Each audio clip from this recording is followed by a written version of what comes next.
ভালোবাসার শক্তি, সম্পদ, সাফল্য এবং ভালোবাসার গল্প। এক মহিলা তার বাড়ি থেকে বেরিয়ে দেখল উঠানের সামনে তিনজন বৃদ্ধ ব্যক্তি বসে আছেন।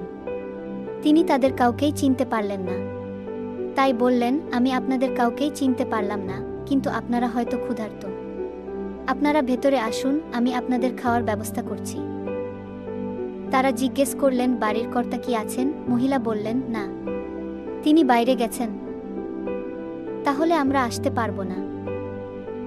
সন্ধ্যায় যখন বাড়ির কর্তা ঘরে ফিরে সব শুনলেন, তখন তিনি বললেন, যাও তাদের বলো যে আমি ফিরেছি এবং তাদের ঘরে আসার জন্য অভ্যর্থনা জানাচ্ছি। মহিলা বাইরে গেলেন এবং তাদের ভেতরে আসতে বললেন, কিন্তু তারা বলল, আমরা এভাবে যেতে পারি না। মহিলা জিজ্ঞেস করলেন, কিন্তু কেন? আবার কি সমস্যা? বৃদ্ধ লোকেদের মধ্যে একজন বললেন, আমাদের মধ্যে একজনের নাম সম্পদ। আরেকজনের দিকে নির্দেশ করে বললেন, তার নাম সাফল্য এবং আমি ভালোবাসা। এখন আপনি ভেতরে গিয়ে সিদ্ধান্ত নিন আমাদের কাকে আপনি ভেতরে ঢুকতে দেবেন। মহিলা যখন ভেতরে গিয়ে সব খুলে বললেন, তখন তার স্বামী অত্যন্ত খুশি হয়ে গেলেন এবং বললেন, অসাধারণ, চল আমরা সম্পদকে ডাকি, তাহলে আমরা ধনী হয়ে যাব।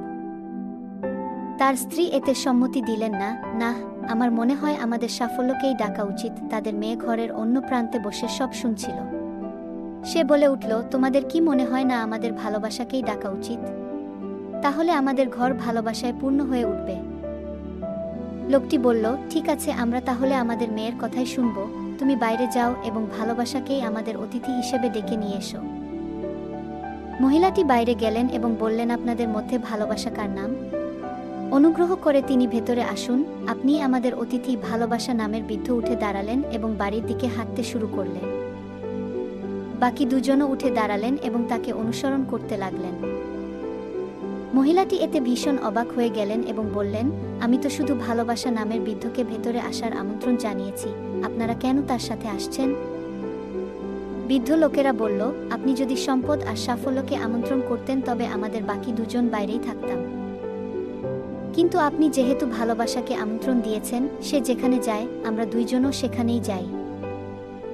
যেখানেই ভালোবাসা থাকে সেখানেই সম্পদ ও সাফল্যও থাকে।